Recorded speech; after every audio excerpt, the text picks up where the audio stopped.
The evening was set to be perfect, our 25th wedding anniversary. Friends and family gathered, the table brimming with flowers, candles casting a warm glow. I stood by the edge of the room, holding a glass of champagne, feeling a touch nostalgic. I thought of how far we'd come, the highs and lows, the milestones. I had no idea the truth lurking just below the polished veneer of our life together. As he rose to give his toast, a gentle hush fell over the crowd. He smiled that familiar smile, spoke of our years together, each word a piece of the picture we had painted for ourselves and for everyone around us. But something didn't sit right. I watched him, scrutinizing his every word, the nervous flick of his eyes, the slightest tremble in his hand. My heart pounded in my chest, an unease building inside me. And for a reason I couldn't explain, I decided I had to know. As he spoke, I slipped away, clutching my phone. With a few clicks, I entered a name I'd once seen flash on his screen at an odd hour. It had barely registered then. But now, with the name typed in, my mind raced as the pieces began to align in a way I could never have imagined. In a moment, a single search unfolded the truth. His face, her face, a wedding photo, dated 25 years ago. He had been married before me, yes, but married at the same time he'd been with me.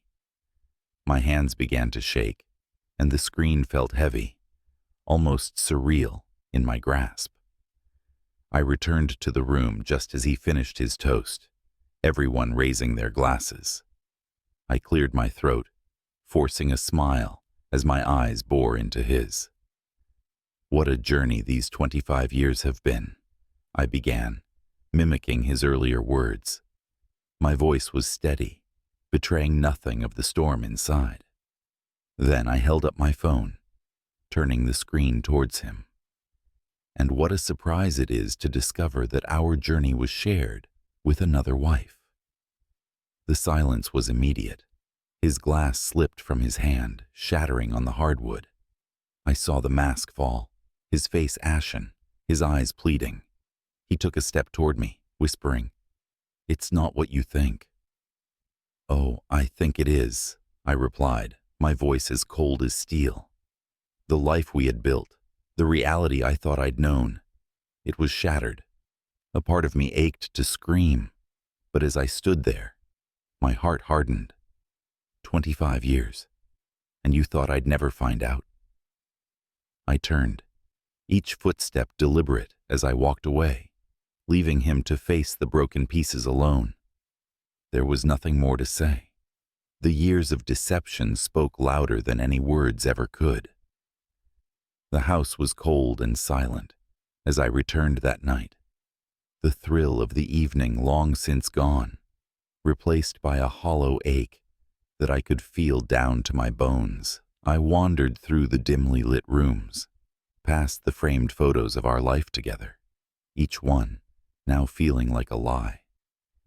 His side of the bed was still made, untouched. I didn't know if he would come home or if he even dared to, but a part of me waited, breath caught, wanting answers. But he didn't come. The days turned into weeks, and my shock shifted into a simmering rage. There were papers to be filed, lawyers to call, all the painful rituals of dismantling a life. Yet somehow, the routines of the outside world continued, blissfully unaware of the upheaval hidden behind my front door. Our neighbors would nod politely, unaware, as I forced my way through morning runs or stood in line at the grocery store. One evening, just as I was finishing up a call with my lawyer, the doorbell rang. I froze, heart pounding. I knew it was him.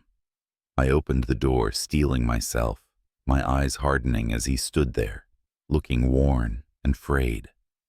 "Please, just hear me out," he said, his voice a faint echo of the man I thought I'd known. "Why?" I shot back. "To explain how you managed to keep 2 lives going without either of us knowing." "I'm not proud of it," he said, eyes cast down. But there were reasons. Reasons? I cut him off. You're telling me there's a reason for marrying someone else while you're married to me? He sighed, dragging his hand down his face.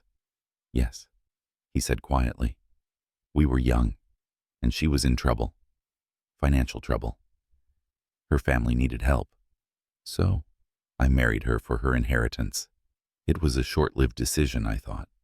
We fell out of touch, and I thought I'd moved on. Then I met you, and things felt real. I laughed bitterly. So I was your real life, while she was your… what? Your side project? It wasn't supposed to be this way.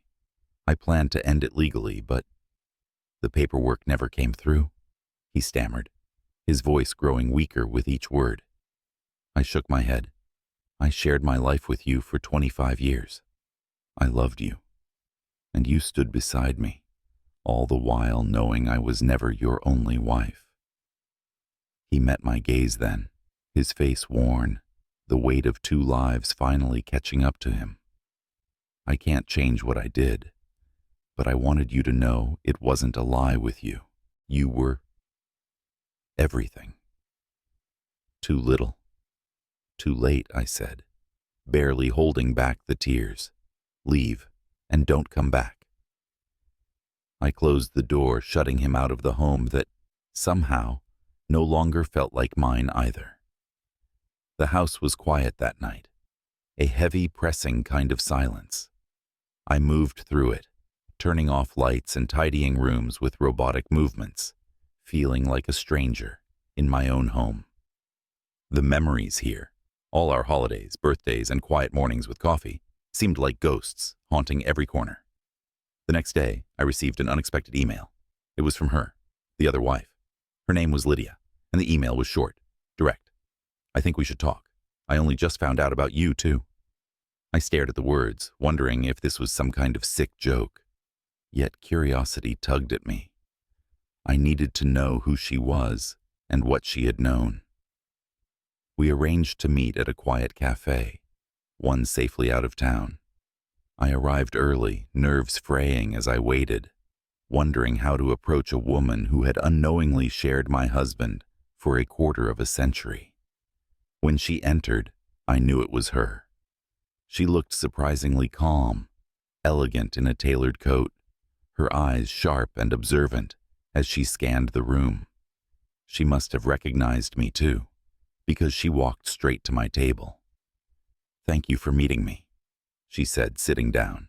Her voice was calm, but I sensed a storm behind her eyes. For a moment, we sat in awkward silence, 2 women tied together by a betrayal neither of us could have seen coming. "I need to know how long you knew," I said, my voice firmer than I felt. She gave a bitter smile. 3 months. That's when I found out. I hired a private investigator, thinking he was seeing someone else. I never expected… She paused, looking away as she gathered herself. "I never expected to find you." "And you didn't come to me sooner?" I demanded, feeling a flare of anger. "You waited 3 months?" "Believe me, I wanted to," she said, eyes narrowing. "But I didn't know who you were, how you'd react, or if you'd even believe me. I thought I might keep it to myself and quietly file for divorce." "So why tell me now?" I asked, my anger now edged with curiosity. She took a steadying breath. "Because he told me last night that he's moving here, that he needs to make things right and wants to stay with you."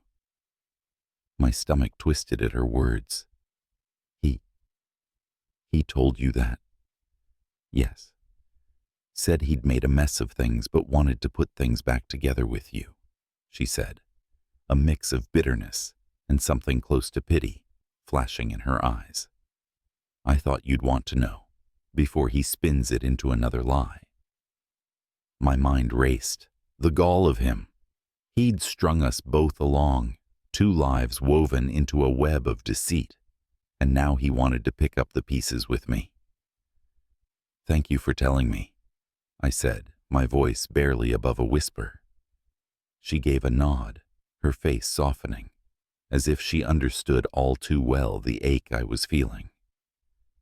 We finished our coffee in silence, two strangers bound by shared betrayal, and when we left, we didn't say goodbye. There was nothing left to say. I went home that evening feeling drained, the weight of Lydia's words pressing down on me like a heavy stone. He was trying to manipulate his way back into my life, spinning lies and playing us both against each other. But now, armed with Lydia's truth, I saw him for what he was. A man who thought he could control everyone in his orbit, wrapping us up in his games while he kept his secrets safe. That night, as I was brushing my teeth, I heard a knock at the door. I froze, staring at my reflection, my pulse hammering. I knew it was him. I felt it, the audacity of him showing up here, after everything. I walked slowly down the hall, each step feeling heavier than the last. When I opened the door, there he was, looking as disheveled as he had the night he'd shown up to plead his case. I didn't invite him in. I just stood there, blocking the doorway, waiting. "I know you've spoken to Lydia," he said, his voice barely above a whisper. "Did you expect me to stay in the dark forever?" I replied, my voice laced with a cool detachment I hardly recognized. He ran a hand through his hair, looking older, almost broken. "I never wanted it to come to this. I thought I could make it right with you." I crossed my arms, the weight of his words falling flat. "Right? You think that's even possible?" He took a shaky breath, his face crumpling. "I made mistakes, terrible mistakes, but it's you I love. I just need a chance to prove it." "Prove it?" I scoffed, my voice rising. "How many years would it take? 25 wasn't enough?" He opened his mouth, searching for words, but I shook my head. "No, this is over. You've had your chances, more than any person deserves." He looked like he might crumble right there. "You don't mean that. You can't mean that. We have a lifetime together. Everything we built. It's real. You don't get to decide what's real for me anymore," I said firmly, feeling a strange strength surge through me. "All these years you stole my choices, and now I'm taking them back." He stepped forward, desperate, his voice cracking. Please don't do this. I can't lose you." But I stood my ground. "You already have." And with that, I closed the door, feeling a strange mixture of sadness and relief. It wasn't easy, letting go of the life we'd built, of all the years and memories. But finally, I felt free. As I turned away, the silence of the house felt different, not empty, but peaceful. And in that peace, I finally began to imagine a future where the lies no longer held me prisoner. The weeks that followed felt surreal. Each day, I sorted through the remnants of my past with him. Old letters, photos, gifts collected over the years. What I once held as treasures now felt like fragments of someone else's life. I boxed them up, each item a reminder of the facade he'd crafted, sealing away the pieces of a story I no longer wanted to tell. One afternoon, while clearing out a drawer, I found our wedding album. I flipped through it slowly, my fingers brushing over the images, each one a snapshot of promises that had been empty from the start. At the last page, I closed the book, then placed it in the pile to be donated. I no longer needed to hold on to these ghosts. In the weeks since I'd turned him away, I hadn't heard a word from him, though rumors of his departure swirled through the neighborhood. Some said he'd left for good, retreating to some distant place where he could start over, yet again. Others hinted he was still in town, hiding in the shadows of a life that no longer welcomed him. The truth was, I didn't care. I was finally free of his secrets, his lies, and the twisted double life he'd built around me.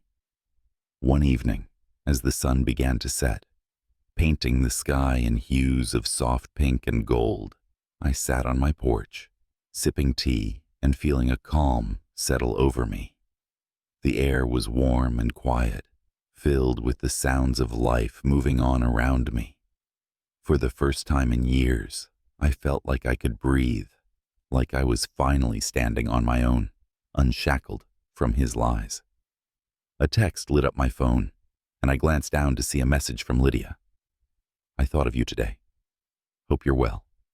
I smiled softly, typing back a quick reply. "I am, and I hope you are too." In that moment, I felt the weight of the past begin to dissolve. The future, once clouded by secrets and deception, now stretched before me, open and clear.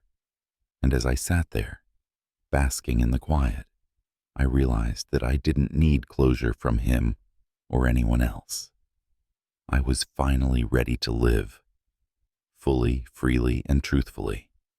A new beginning, this time entirely my own.